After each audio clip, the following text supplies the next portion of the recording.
Well, I want to welcome you all to our wonderful November Alliance presentation. And we're so fortunate today to have Bert and Louise Halstead, who live here in Belmont. They're good friends of many of us, especially Nicole, and they have shared some of their beautiful photographs in the past of some of their trips. And they recently went to Norway with the purpose of hoping to take some photos of the aurora borealis, the northern lights. And they were up in Norway and have some stunning pictures also of small villages and whatnot. So I'm uh, in a bit, I'll turn it over to them. In case some of you don't stay till the very end, I want to let you know that in December, Lanier Smythe is going to be doing a presentation on it's on the second Thursday, which is December 11th, same time, and it will be on Romanesque monasteries outside of Paris. Did I get it? And that will be in December. In January, we're going to have a presentation by the group of people from the First Church that did a pilgrimage to Transylvania last year, and they're going to be talking about the partner church, about Deshvalva, about some of the places that they went to. And that will be on January 8th. On February 12th, we're going to have Ranganath Nayak join us once again. He was unable to do the September program, and so he's going to be presenting his program on creativity and innovation, and that will be on February 12th, again, the second Thursday. And in March, on the 12th, we'll be having John Howe do a program that has yet to have a title. He wants to kind of tweak it out a bit more and make sure, but that will be on the second Thursday in March. And John Howe is an incredible historian and does deep dives into all sorts of things with the most wonderful energy. So I'm looking forward to that. And we will keep you tuned in for April and May of this. And so when I turn it over to Bert and Louise, if you have the ability to mute yourself just to that, and then later we will have people unmute and we'll be able to ask questions as, hey, Bert, are you, and Louise, are you ready to take it Yeah, over? I think we're ready. I just noticed that I seem to have joined using the Boston Camera Club account rather than our own. So even though it says Boston Camera Club, it's really Bert and Louise Halstead. So I will share my screen here. The story of our trip is that we signed up for this trip whose express purpose was to photograph northern lights and then as a side benefit enjoy beautiful scenery of northern Norway. And this was in the last half of March of this year. Our first stop was Tromsø, Norway, which I think the locals call it more like Tromsø or Tromsø. And here we are getting ready to land, and you can see that it may be the last half of March, but it's definitely wintertime up there. And there's kind of a story about how we actually got there. It wasn't a straight line. Where's my mouse?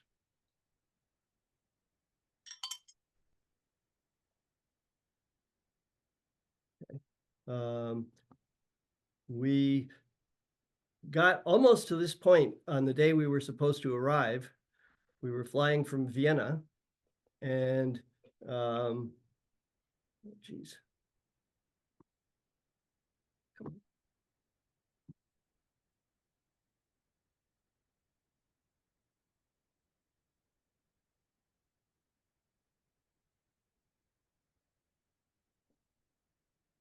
There it is.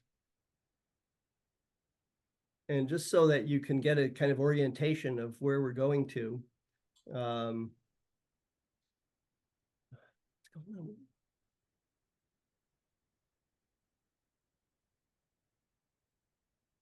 I don't understand. This little thing that draws lines isn't doing it anymore. Well, just go up and wait. Oh, maybe now. Doesn't want to. well, we can see what happens.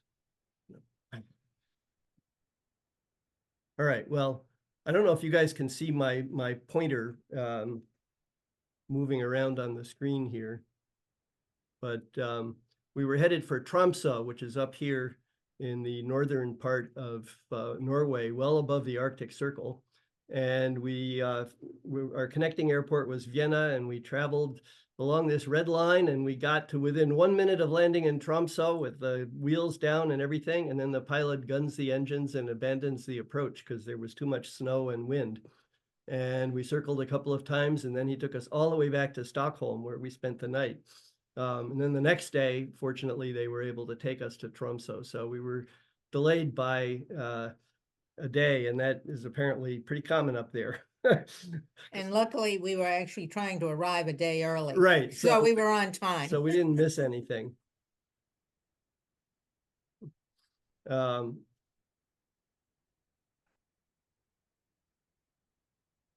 But there's Louise at the airport in Stockholm waiting to collect our bags and trying to figure out what's going to happen next. And Stockholm was a very nice interval because they landed us and got us to the hotel 9 o'clock at night, but the hotel is used to this and provided us all with a very nice dinner. And then we're up at 4 o'clock in the morning to provide us, starting at 4, with a nice breakfast before we had to catch our six o'clock plane. Yeah, I don't think it was quite that early, but it was a very early breakfast. We weren't down there that early, Yeah, but right. we weren't down there that early, but Yeah. they were. Yeah, I think the plane was maybe more like 9, but Well, anyway, it worked out pretty well. So finally we got into our hotel, and this is the view of the city from there. We had an attempt for Northern Lights that night, but it was cloudy and we never saw anything. So the next morning we went out on a walking tour. and this is the main street. Tromsø now requires that all buildings be, quote, fireproof, which means cement or bricks or something. But these are some of the older buildings that managed to survive the multiple fires that they had over the years. And so this is some of the old type of architecture. And they preserved it all.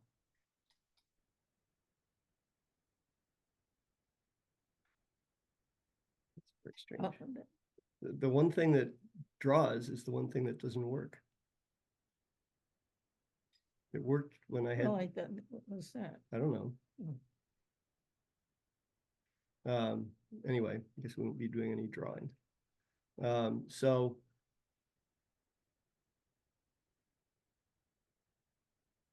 these are some more views of what it's like in Tromsø in March, and they don't plow the streets down to the pavement, so the streets were actually quite icy, and apparently everybody there drives on studded tires.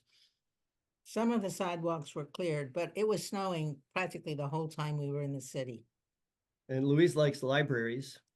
So this is their new library. And the favorite son of Tromsø is Roald Amundsen, the polar explorer, who was the leader of the first expedition that reached the South Pole. And he also was led one of the early expeditions to reach the North Pole. There's some controversy about exactly which expeditions to the North Pole actually got exactly to the North Pole or not. So they're very proud of him. And this is the waterfront. It's an example of some of the old-fashioned docking facilities. This was a big hub for sailing ships to bring in supplies and stuff, and they'd come into a dock like this so you could unload them. And we'll see some more about the unloadings. Sorry, operator error. So this was a typical afternoon in Tromsø. It was pretty snowy. So and this is the waterfront again, and these buildings over on the left are old buildings, and what you would do is you'd sail your cargo ship in, and they would rig it up so that they could lift the cargo into these warehouses. And there's 4 of them there, but they're not so much in use now as they used to be. The first one is actually a museum, I think.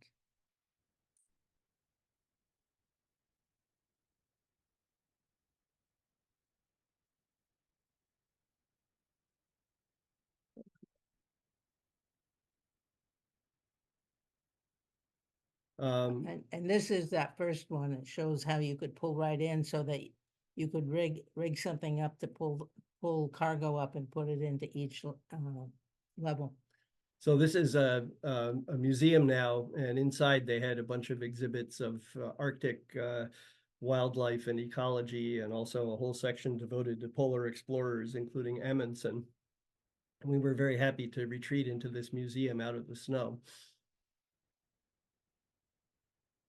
I also liked this outdoor refreshment stand that they had that could sell you juices and coffee and tea. And I think maybe they also sold hot dogs, which for some reason is very big in the polar areas.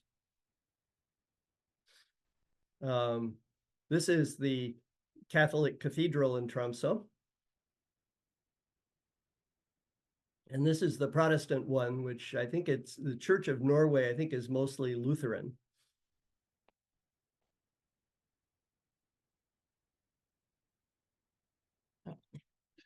Well, this is the fisherman. And across the way, you can see another church. Yeah, it's called the Arctic Cathedral. I don't know what denominations it's connected to. But it was getting time for us to try again to go see Northern Lights. Oh, well, first, actually, this building here really intrigued me right there. It's looks like it's falling down, but it's actually an aquarium. So that was kind of fun. And then it was time for us to make another excursion for Northern Lights. And the general plan for these, there's a whole bunch of outfits that operate out of Tromsø that want to take you to Northern Lights. So cheap speakers. So the plan is they start here in Tromsø and they follow this highway that's outlined in blue here until they find an inland valley, maybe here or maybe even in Finland over here, where the skies are clear. And up there, if the sky is clear, you'll see Northern Lights. So the main thing is to get away from the clouds. Yeah, they say there's always Northern Lights. You just have to find the hole in the clouds.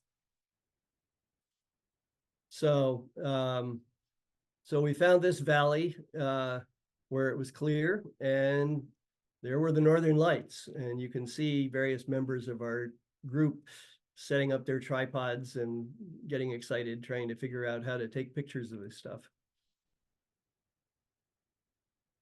And we eventually got kind of a nice display. The red along the bottom in this picture is from somebody's red flashlight or headlamp that they were wearing. And after a while, the display kind of petered out, and the people who run this have this whole shtick where they bring like camp food. You can see here this packet of dried food that they boil water on the campfire and then add it there to reconstitute a sort of dinner or snack for you. And so that was kind of a fun way to pass the time. And they also gave out animal skins that you could sit on or stand on to keep warm. But anyway, after that, we went back to the hotel, and we'd seen a nice display of Northern Lights, and I think we would have been pretty happy. We said, well, we accomplished number 1. But we're not showing any more pictures of it because that was nothing compared to what we saw later on in the trip. And we stopped at a couple places, right, like gas station type places. And this is a close-up of a typical traditional roof, which has sod on top of it. And sometimes even animals up there eating it. But it sort of shows the layers where there's a wooden roof, and then they put something on it, and then on the top they end up growing sod. So the next day, during the day, there was a tour over to the Arctic Cathedral, and Louise took a bunch of pictures inside. It was just an interesting, it's very modern, obviously, and interesting design. These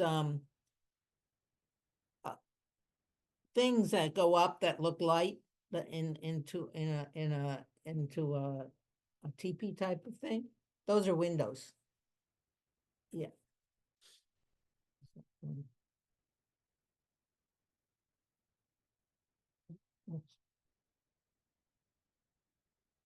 And this is the picture of the stained glass window. And there was this organ that I found very interesting, and that's one of the chandeliers. They had 3 or 4 of them along the center of the church. It's not that big. It is tall, but it's not that big a church, actually. And that's looking through one of those windows we were showing you. And then it was time for more northern lights. And this time we actually went all the way into Finland looking for a clearing in the skies. And we started seeing some nice northern lights. And then they got even nicer and kept evolving. And this one shows some things that are kind of interesting. Often the northern lights would have these columns that would sort of seem to like appear out of nowhere and hang around for a while and then disappear. And the other thing that's noteworthy is that here we could see both the green and the red.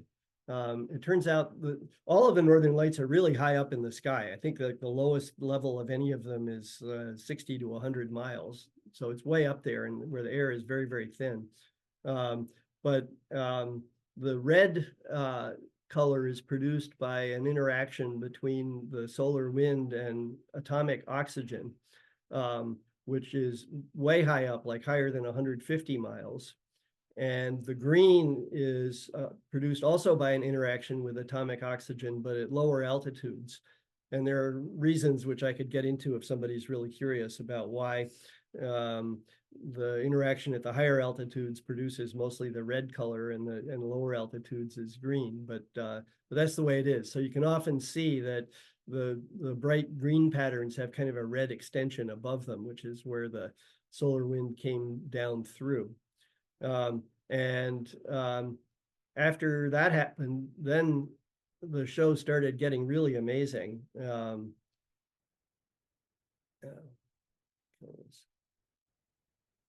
And really lighting up the ground with the green light from the aurora. You can also see back here where there's white lights. That's the highway that took us into Finland, and there were trucks traveling along that all night, which would occasionally cast white light on us when we were trying to take pictures of the aurora. So that was a little annoying, but it's just part of the landscape. And then it got really amazing, and it was stretching all the way across the sky from where I was looking all the way behind, and it was like you didn't know where to aim your camera and take a picture. So you're kind of going crazy trying to figure out what to do next. But before we get into that, any further into that, one of the projects that I had for coming into this was to make some time-lapse movies that show kind of how the aurora evolves as time passes. And so I have one movie here, which is for the first section that you just saw. This is about a half hour of action compressed into 10 seconds. So it's about 200 or 300 times faster than actual experience. And I'll put it on a loop so it goes over and over again. And so you can look at it. And there are a variety of interesting things to see here. One of them is you can see the stars moving across the sky because of the Earth's rotation. And you also see streaks going across the sky. Those are satellites. And thanks to Mr. Musk and his Starlink project, we now have like thousands of satellites up there. It's a real bane for people taking pictures of astronomical objects, but it is what it is.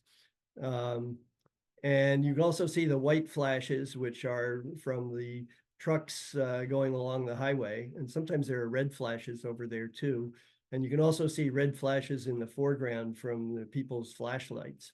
So all of that might be a little distracting, but the thing that's actually really cool about this is just watching how the pattern of lights that you see just continually changes, and how it really gets very, very bright at the end.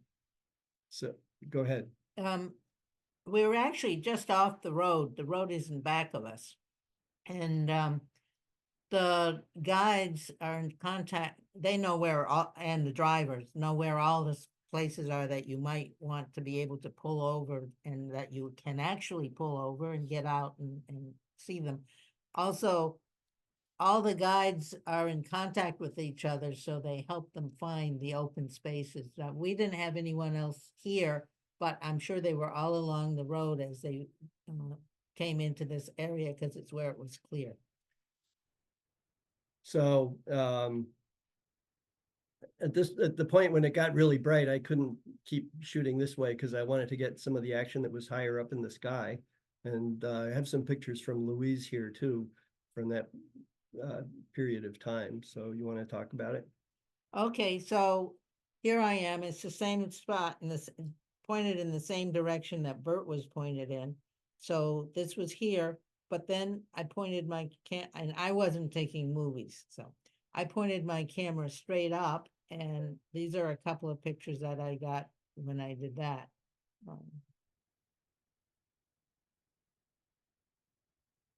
So I think that was That's that yours one? too. Oh, okay. So there again, I'm back in the other direction. You're sitting there going, well, which direction has the best foreground if you're going to be getting, if you want foreground? If you're pointing straight up, there's no foreground. But, you know, you could look all around and then choose the direction, but you had to reset your camera every time. So you didn't do that very much. Yeah, and it's a process taking these pictures, because in the viewfinder, you basically can't see anything. And you have to figure out how to get your camera level, and if it's pointed at the thing you want to take the picture of, and that you've actually got it in focus. So you don't just like stand up and point this way and then point that way, which can be a little frustrating, but you just have to live with it. And there were just fabulous patterns. This is sort of tornado-like thing that was coming down.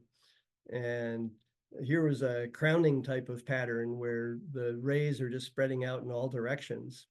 And so I have another movie that I took of this part of the experience. Yeah, come on. So I'll put that on loop too, so you can look at it a few times. But you can see how the pattern was just passing right overhead, and that crowning pattern appeared briefly and then sort of resolved into other stuff. This was after midnight by the time we finished doing this. And, you know, it looks like it's going really fast. It's going pretty slowly, but it's so fascinating. You're watching it, you're just watching it, and you have to think to take the pictures. Yeah, it's like watching a fire, you know, it's just constantly changing and fascinating. So finally it was getting to be almost 1 a.m. This is the very last picture that I took on that site, of just these amazing patterns. And then we had to pack up our cameras and get on the van and take the 3.5 hour drive back to Tromsø. So we got back to the hotel about 4:30 in the morning, but we had certainly had an amazing experience. And the driver was amazed we all stayed out there as long as we did. Because we're photographers. If you're just a tourist, you might go out and then you get back on the bus and get warm again. But we knew we'd be out. We all came prepared to be with warm clothes. Yeah. So the next day was our last, that was our last night in Tromsø. And then we got on the bus in the afternoon after sleeping in a bit and took a tour of the countryside. We had the opportunity to walk across this snowy expanse to take a look at a little village on the fjord there. Then it was back to Tromsø to board. At midnight, we boarded a ship which was going to take us to the next part of our trip. And so here's Tromsø again. And this blue line shows this cruise line, which actually is a ship that cruises for 8 days, starting all the way over somewhere over here, in Kirkenes, and travels around and goes through here and then continues all the way to Oslo, and people get on and off depending on where they want to go. But we were just going along here on the blue line through various narrow passages, and then finally through a really narrow passage to the town of Svolvær here, where we spent the night. And the next day we continued on the green line by road over to Rena, which was the place we were going to stay for a couple of days. Now, when we were in Tromsø, we all got on a minibus and went wherever we were going. This last section, there were 3 cars, so we split up in the 3 cars to make the trip. And when we got on the ship, I was amused by the sign in the bathroom in our cabin.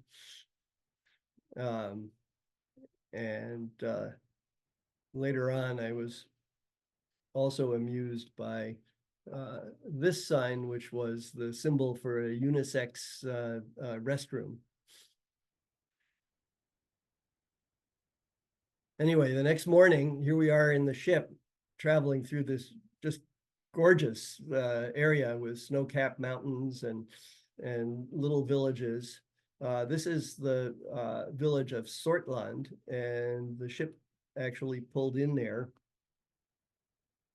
And this is a picture of the dock. You can see they're loading things onto a truck, and they're actually they take it in. They were taking stuff into the boat also.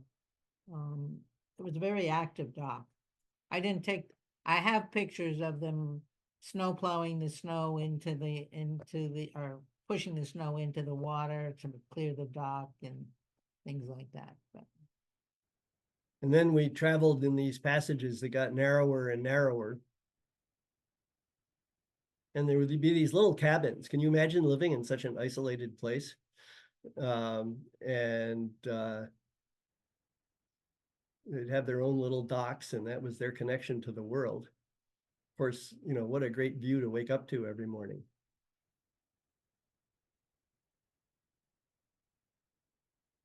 And finally, we arrived in Svolvær near sunset, and you can see that the lights for night skiing were already turned on, and it's a very snowy and scenic area there also. So yeah, go ahead, Louise. Because we were traveling in March, the days and nights were the same, about 12 hours each. Yeah, if it was in the middle of if it was in early January, it would be dark 24 hours a day there because it's north of the Arctic Circle. The next day, we got into our 3 cars and headed by land through various scenic places. We stopped at Henningsvær, which is, I'm sorry, before we did that, this is the dock in Svolvær, and the red bow of our ship is there on the right. So that's what it looked like there. You can see there's a bunch of hotels that cater to people passing through. And the next day we went to the very picturesque fishing town of Henningsvær, which had this little channel and all kinds of red buildings and boats. It seems like the Norwegians in that area really like to paint their buildings red or sometimes yellow. So you see a lot of that. And this was just kind of a typical scene there in Henningsvær.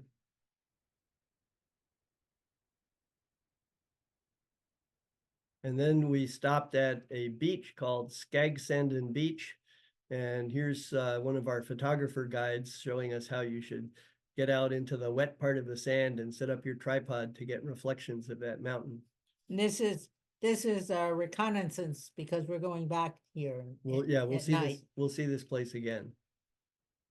But you saw how the beach is very flat and you walk across a few estuaries on the way out to where our guide was.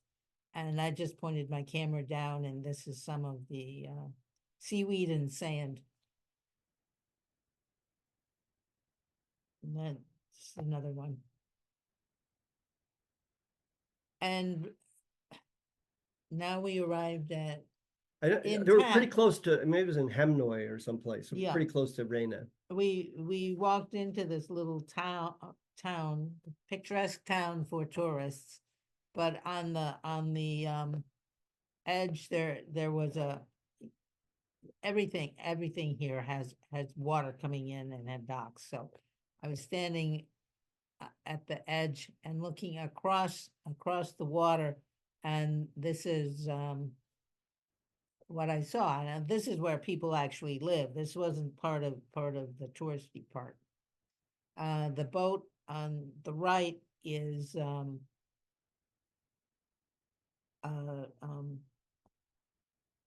government boat that goes out, and it's almost like a tugboat. It looks like it's a pretty heavy duty thing. The ones on the left are belong to locals. And finally, we arrived at our lodgings. This is a eatery that was on the premises. And I found that sort of cleft mountain at the top to be very evocative somehow. So we stayed overnight there, and then we were dragged out of bed before dawn the next morning to go over to this bridge at Hemnoy, which has a very scenic view from it. And if you don't get there really early, you can't get a spot to take a picture because all kinds of other people are already there.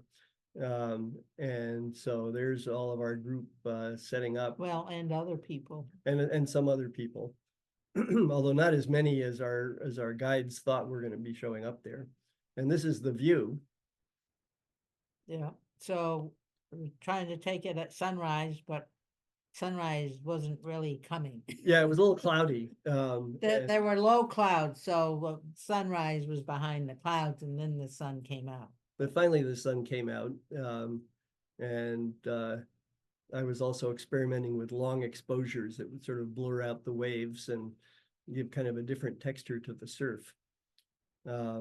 So that's a really cool site, but it's like the only picture you can take from that location on the bridge. Yeah. And so in turn, 10 million people all have this picture, and it's a very nice picture, but maybe not the best example of creativity.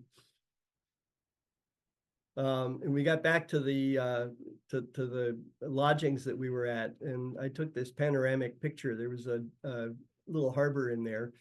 Our cabin is the first one on the left there, and we had this little deck out that you could stand on and look over the harbor if you wanted to. And here's the intrepid photographer Louise showing off all of her equipment for staying warm. Yeah, we actually, now the snow pants and the coat I have for skiing, but the boots, we went special to RIE to get boots that would be thick enough on the sole for comfort on the standing out for 4 hours in the snow. Yeah. And they worked. And we had some mittens that you could snap open to expose your fingers, and we had some hand warmers, which we didn't need to use that much. The temperatures were usually, I'd say, between 25 and 30. And sometimes it was windy, but sometimes it wasn't so windy. So it wasn't really torturous conditions, except you were staying out for hours at a time. So you had to bundle up.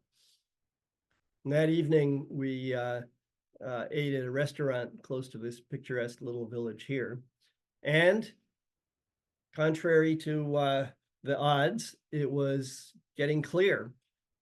Yeah, we were warned that we shouldn't be expecting northern lights down here because it's always cloudy. Because you're close to the ocean. So we went back to Skagsand and Beach, and the Northern Lights were really putting on a fantastic show. And there's some members of our group out there trying to use the reflections by being in the water. And this just shows more of people were looking in a little different direction. You could, behind us, there's a town, but for 180 degrees, you could look out and see northern lights and foreground. Yeah, and a few members of our group, including one of our photography leaders, wandered out too far and got a boot full of cold seawater for their efforts. The other problem is it was extremely windy this night. Really windy, and if you actually look up at the satellite streak right here, you can see that Louise's tripod was being blown around because the streak isn't exactly straight, and so it was vibrating a little bit just because of the wind. I think it was gusting up to 50 or 60 miles an hour. And people's tripods were blowing over if they didn't pay attention. Yeah, you were standing there sort of holding it, but it doesn't stay as still when you hold it unless Right. it's so windy that it won't stay still anyway. Yeah. But it was beautiful. And The light in the lower right-hand corner coming from behind, that's actually a town. I think it's a couple of buildings that passes for a town in those Well, parts. it kind of, but it had enough light. Yeah. You know, it's not a city, it's not Boston, Yeah, so right. it doesn't blind you on the whole sky, but it does affect the lighting in that local area.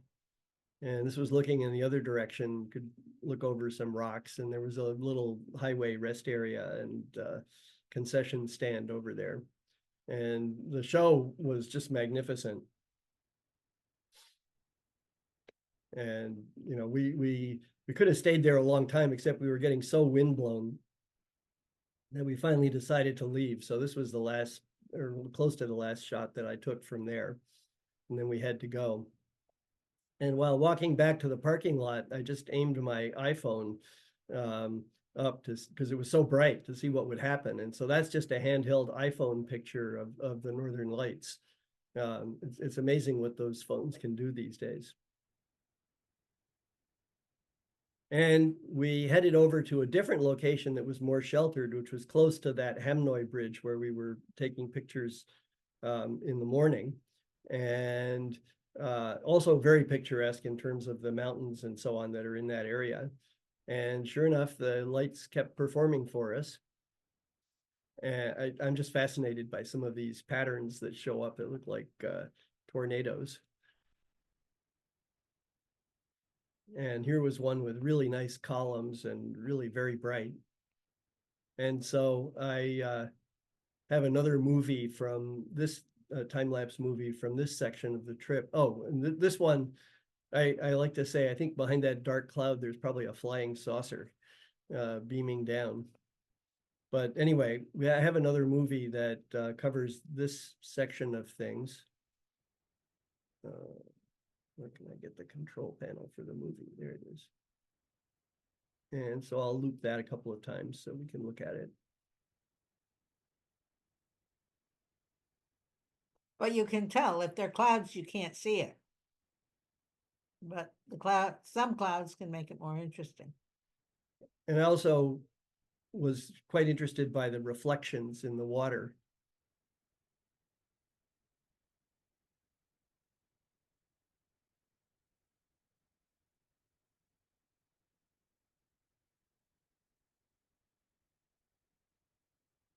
So the next day, we got to tour the area a little bit more. And one of the things that's characteristic in these parts is what they call stockfish, where they catch cod and hang it to dry. And when it's really dried, then it's sort of preserved forever. And so they build these sheds like this for hanging the fish. And there were a bunch of them right on the premises of our hotel. And you can they cut off the heads. You'll see later on what happens to the heads. They cut off the heads of the stockfish and they hang the rest of them there. And you're advised to not walk underneath them when they're freshly hung, or you'll get fishy smelling juice dripping on you. But they do leave them out for a month or two Yeah, to dry. and they get as hard as a rock. So we did walk under here because these fish were pretty dry already. And here's a place where a bunch of the fish heads are hanging. And what they do with the fish heads is they grind them up after they're dry. They grind them up into powder. And according to what we were told, most of it gets sent to Africa as protein supplement. And this is inside, we went in here it's a restaurant, but it also sells some of the dried cod. And this is some of the display they had of the cod that you can purchase by half a slab, or you can have some that are cut up. What does it say? Soak in water for 30 hours. And one of the people on our trip actually is accustomed to eating this kind of thing or using it for cooking. And she says it's really good, but you do have to soak it and get rid of the salt before you use it in a stew or something like that. I think they served in a lot of these restaurants stockfish stew that you could eat. It was good. I think I had some. So we took a little boat tour on a catamaran through a fjord that was near our hotel. And this was kind of what we saw before we got on the boat. You can see just peppered all along the shore these red cabins and also the stockfish stands. And there's the catamaran. So we headed into this fjord, and it was really windy. So you can see along the bottom where the wind is just whipping up the water and leaving spray behind. And there were some passengers on our boat who wanted to get off at this dock and do a hike. And that's about as close to the dock as we got, because the boat was not strong enough to maintain its position against the wind while it tried tying up at the dock. So in the end, they had to abandon the idea and head back. Yeah, they thought they were going to walk across and go to the other side of that mountain. But imagine living in this little settlement way out here at the end of the fjord. It's really isolated. And it was clear again that night. And the aurora was so bright that you could see it even before the sky got completely dark. So we went to another place called Ittersand Beach and did more Northern Lights photography. And I really liked the kind of filmy textures that we saw that night up above the main auroral arc. Incidentally, I think the locals talk about the aurora as being a bridge that to Valhalla or something, to where the gods are, and you can kind of see in these arcs how they might have that idea. So I did another time lapse of this thing because I just thought you can see how the blue twilight is fading into night, and again you can see the stars moving across the sky and just the evolution of the aurora pattern ending up in this wonderful filmy texture. And down in the lower right-hand corner, you can see the clouds are a little orange. That's from the lights. That's actually light pollution from some little town. And after that, we got some really nice patterns of columns and red and green. It was getting toward 11 o'clock and the display petered out a bit, and most of the people went home, but went back to the hotel. But three of us stayed a little longer, and the aurora fired up again and gave us some really nice patterns. And so we have one final time-lapse movie here. Which kind of showed how that arc formed itself and changed its shape and then, you know, dissolved into other things. And I especially like the reflections that I was able to capture in this section of it. And then 2 hours later, he comes running back to the motel. And the says, aurora was still going You strong. got to come out and look at this. Yeah. So went out on the little deck next to our cabin and watched it. But the next day it was time to head south. So we flew from Leknes, which is in the Lofoten Islands there, changed planes in a place called Buda, and flew down to Oslo, where we had signed up for a day of sightseeing before heading back to Boston. And the first leg of that was a turboprop, where we got to sit right next to the engine and watch the landing gear going up and everything. So that was kind of entertaining.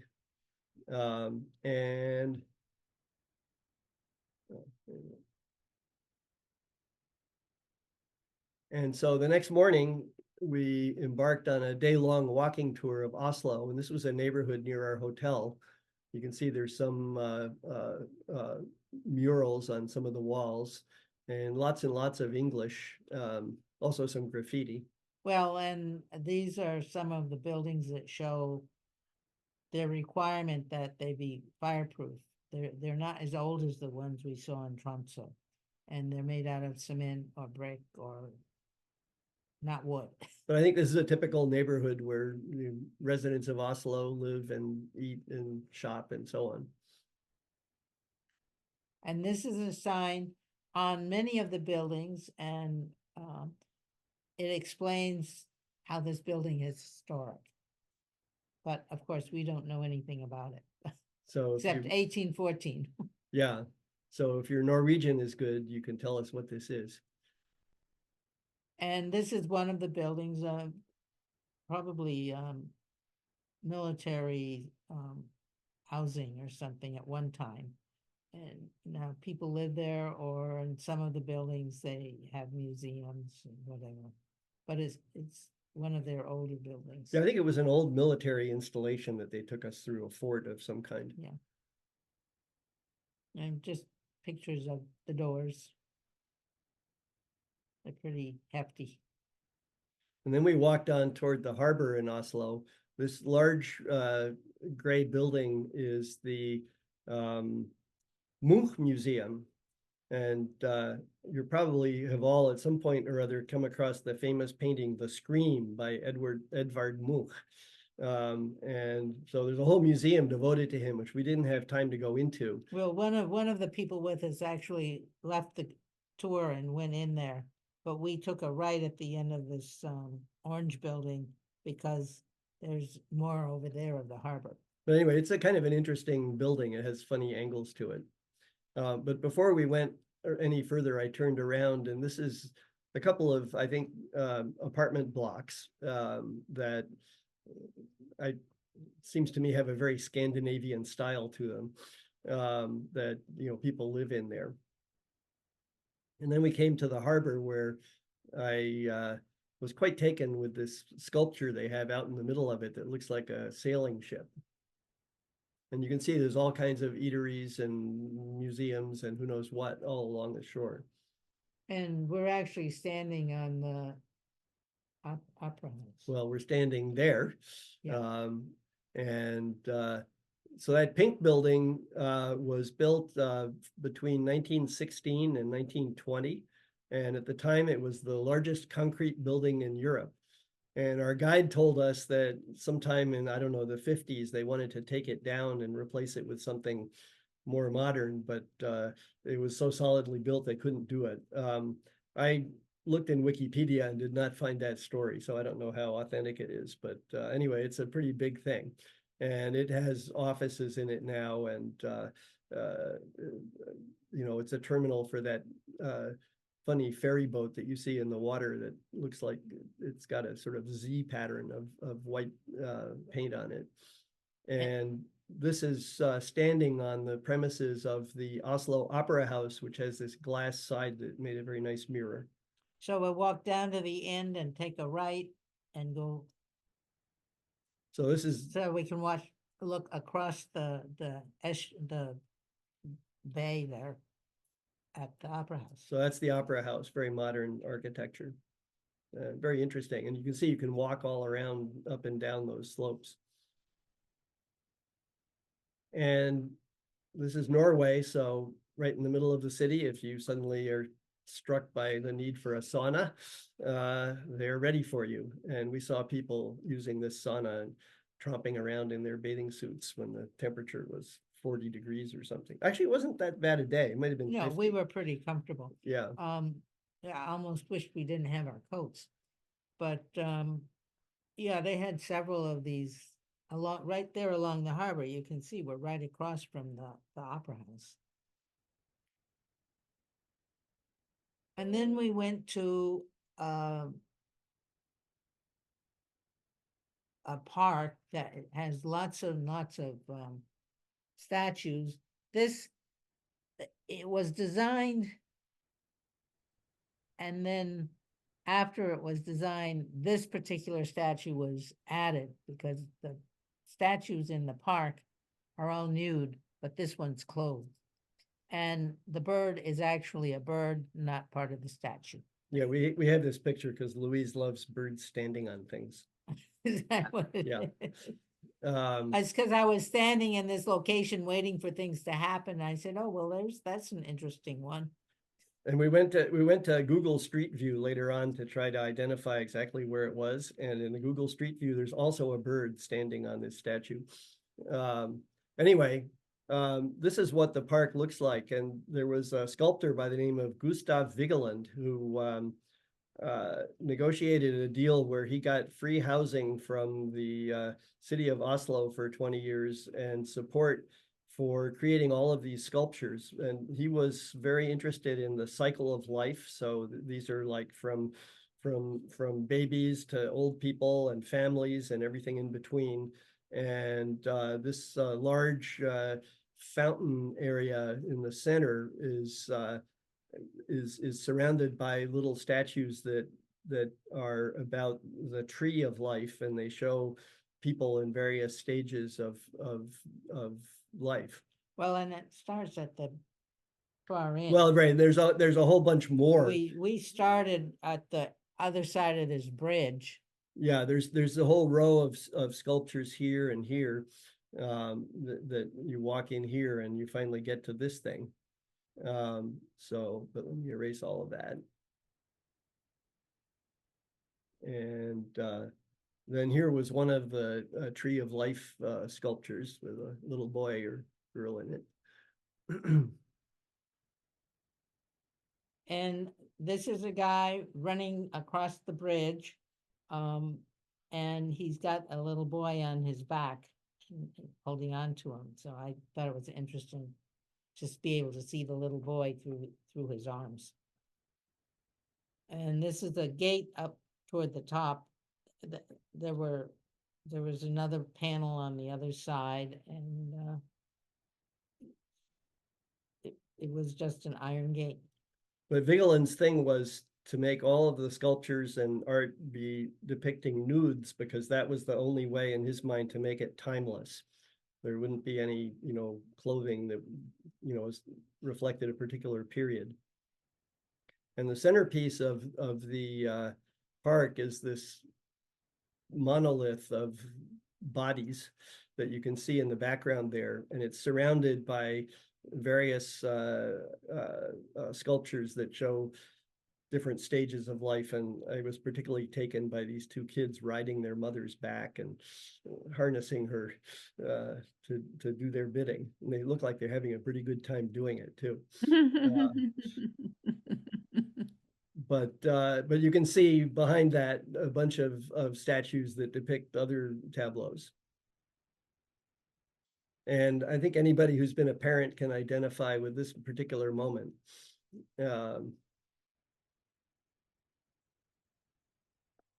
And this is the last one. No, No. second last. Anyhow, the mother's running with the baby. And it's kind of fun how the hair is streaming out behind. And so that was the end of our trip. So I should have said, if people had questions in the middle, that they should feel free to ask them. But if there's any questions or comments or whatever, we're sort of delighted to talk about them now. Oh, thank you so much, Bert and Louise. That was just an incredible presentation. I mean, I had no idea that the Northern Lights could appear the way in which you shared that with us. I know I'll probably never be up in northern Norway, but now I feel like I've seen them. So thank you. And I mean, there's a lot of questions I'm sure we all have about how how what are the mechanics or the physics of how that all happens. But I will let others who are here ask questions, and you can unmute yourselves. And I don't know if Jeannie. Yeah, that was wonderful. Bert and Louise, how much could you see with your naked eye when we're looking at those pictures? I mean, because I've seen people say like, this is not without a camera. So I'm curious about that. And then the follow-up is, how do you deal with the cold, keeping your camera warm if that's an issue, and battery? Yeah, sure. The first thing I just want to say is I think we were extraordinarily lucky. Our photographer guide, who's led these trips before, was blown away by some of the displays that we saw, even from what he saw. So not everybody who goes will probably have the same experience, but we just really lucked out with having 4 clear nights and in different settings that we could view them. And right now is around the peak of the sunspot cycle, which is why we had auroras this week in Belmont too. And so that also contributed to those being extra good shows. And apparently there's some kind of effect that tends to enhance the auroras a little bit around the equinoxes. Something about the way the Earth's orientation with respect to the sun or whatever. So we benefited from all of that. But as far as the cameras and things, I mean, we should talk about dealing with the cold first. Yeah, but just a minute. We could actually see things great. Oh, right, yeah. I mean, you had to remember to stop looking and take, because it was dark. We didn't have Boston in the background, you know, we didn't have the high school across the lake right in front of it. So we could see things terrific. You do have to learn how to use your camera, because, you know, we had three camera experts leading us. So if we said, and there were several of us, not Bert, but the rest of us, who said, I can't figure out how to use my camera to do this. And they would set it up, or help you set it up and be right there to do it. And because we have new fancy cameras that nowadays where you can look at what you took, you can say, oh, it did what I wanted it to, or it didn't do what I wanted it to. And they were there to help you figure it out. So, now the cold, like I said, we actually went out and bought boots, because you do want to have boots. When you're going to be standing out there for 4 hours, you want boots thick enough to prevent the cold from coming through. you can get all, if you're at REI, you can get all kinds of things for your gloves and for your boots to keep your feet and hands warm. We didn't need them. I guess we moved around enough and it wasn't that cold. If it had been January, we might, or if it had been windy, you know, you find it's colder too. There's so many things that affect it. But it wasn't, I mean, we both have memories because our son did youth hockey for a number of years, going to hockey rinks early in the morning, and some of them are really cold, like the one in Middlesex, I think was particularly Oh, cold. yeah, And standing around for an hour while the hockey game was happening and just freezing our toes. And so we could only imagine standing on the ice or in the snow for 4 hours, what that was going to do. But our boots actually worked very well. The ones that Yeah. we got for basically winter hiking boots. And they have these mittens that I mentioned before. We didn't bring one down, but you know, that fold back to expose your hands. And there are these silk glove liners that are terrific, that give you enough flexibility for you know, working the shutter in your camera and that kind of thing without having to expose your bare flesh. So we use those. And with it not being, I don't think it was ever colder than 20 degrees. So it wasn't like freezing cold for us. So that was pretty much how we met. And, you know, and we had our snow pants and our long johns and, right. and our And it's parkas. layered, we were layered with parkas and sweaters and Yeah. also, if you really got cold, you could get on the bus. And if you're a person who's not trying to take a lot of pictures, you can say, I've seen it and get on the bus, which according to what I was talking to one of the drivers, he says, boy, you guys just don't get on the bus very much. Apparently some groups do. Yeah, it's not hard to imagine. As far as the cameras are concerned, I feared the worst with respect to battery life, but it wasn't actually that bad. I don't know that there was any. I mean, I of course try to go out with a fully charged battery, and I had plenty of spares, but I'm not sure I ever had to replace a battery in the middle of the evening. And you do have to remember though, that when you're taking pictures, long exposure pictures, you're using your battery faster than you do when you're out there during the day going click, click, click. That's not the same as going out there at night and saying click and expecting it to last for 30 seconds or something, or even longer.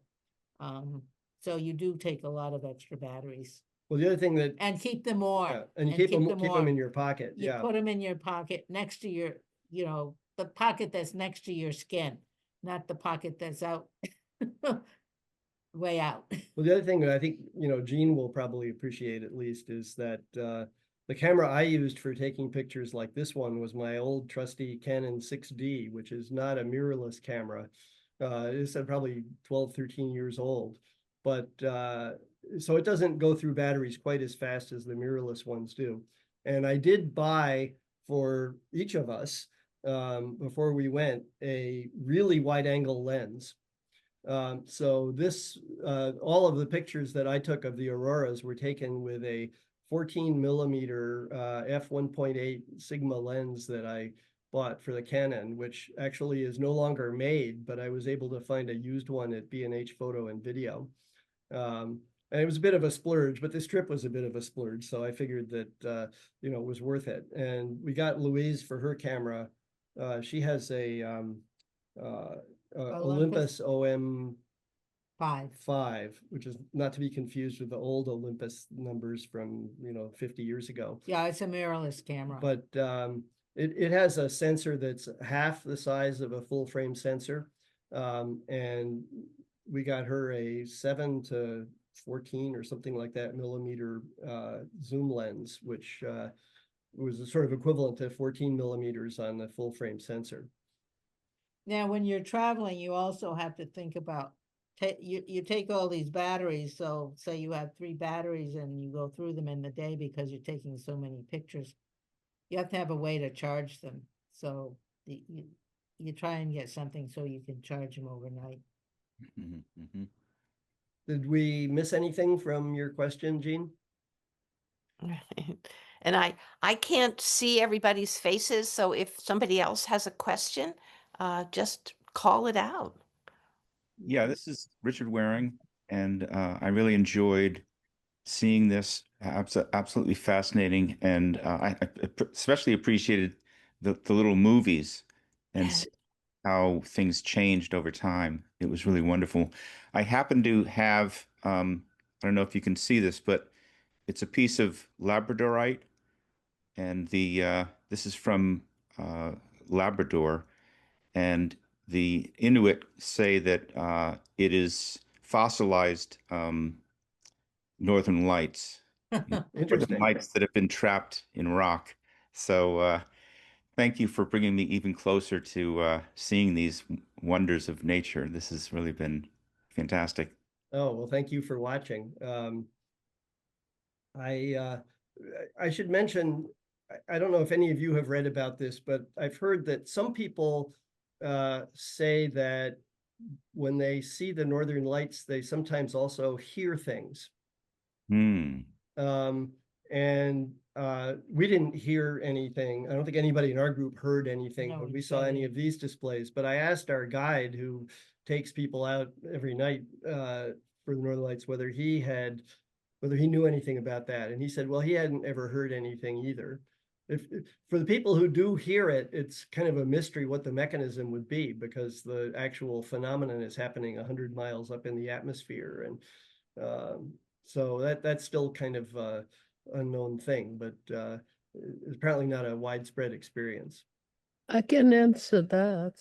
Aha. Because what it is that some people, not all, uh, associate sights with sounds, and there's a synergy between different senses for some people that are that occur, and that could be accentuated by certain visual or sound phenomena. So this is probably why this happened. It's well known, and it's there are enough people who have that. They associate color with sound, and some poetry has been written, in fact, that way. So it's sort of a physical phenomenon. I do have a question, which is that throughout it all, when you had the stills, even though there may have been some light pollution in some places, we could see very, very clearly zillions of little dots that I wonder, are these stars? Are they, or is it because even when there is no or very little pollution in terms of light pollution, it's very rare to be able to see all these things unless we are in places where there is no particulate pollution. What do you know about that? Is the air very pure? Well, the air is very, very clear and pure. It's a wonderful place to be from that point of view. These are long exposure pictures, to bring out the aurora. My typical exposure for this one was probably around 6 or 8 seconds. And if you want the technical details like ISO 3200 and f1.8. So that brings in a lot of light, and we could see lots of stars when we were just out there, but for sure this image records more stars than your eye would see. Some of these stars are too faint for your eye to pick up. Because even, like, for example, around Star Island, in areas where it's pitch black and you see a whole bunch of stars, and astronomers go there, I don't think they see as many stars. If they were to take a long exposure picture, they would get the same kind of results that we have here. But the stars, they talk about magnitude, and so the brightest stars are like first magnitude, and then you have second magnitude. And in a really dark sky, a person with typical eyesight will be able to see fifth magnitude stars. I think probably the faintest stars that you see here are eighth or ninth magnitude, just because of the extra ability to pick up more light in the long exposures. And about the synesthesia that you mentioned, Nicole, I think that's a good explanation. I know my music theory teacher tells me that her favorite key is D flat major because when she hears it, she sees purple. Hmm. Interesting. Oh, thank you. It was wonderful. Well, Absolutely. thank you for wonderful. the invitation. Oh, We had great fun, pulling all of this together for Right. you, and great fun showing it to you as well. So, are there any other questions or anything Yeah, else? yeah, thank you. First of all, thank you for this wonderful photo show and account of your marvelous trip. I was going to ask, where's your next photo trip taking you to? Well, in the summer, in August, we actually did take a trip to Peru, which was fun. And we went to Machu Picchu and Cusco and other places, but not quite as, it was interesting for a photo trip, but not on the same plane as this. One of the things that I have been interested in doing over many years is taking pictures of total eclipses of the sun. I think some of you are aware of that. And there is a total eclipse next August that is going to be visible from Spain, and we're planning to be there for that. Other than that, there's some things that we've been talking about. Some photographer friends of ours run a tour that they call Neighborhoods of New York, where they go to various neighborhoods of New York, and we also get a chance to go behind the scenes at Ellis Island and to some of the abandoned buildings. And we haven't signed up for it, but I'm kind of intrigued with the idea of doing that, and that would be next spring. So who knows? yeah. Right. Well, thank you again. This is just absolutely wonderful. And what an adventure. What an adventure buying your great boots. And I maybe perhaps with your grandchild, you'll go to more hockey games and now be warm.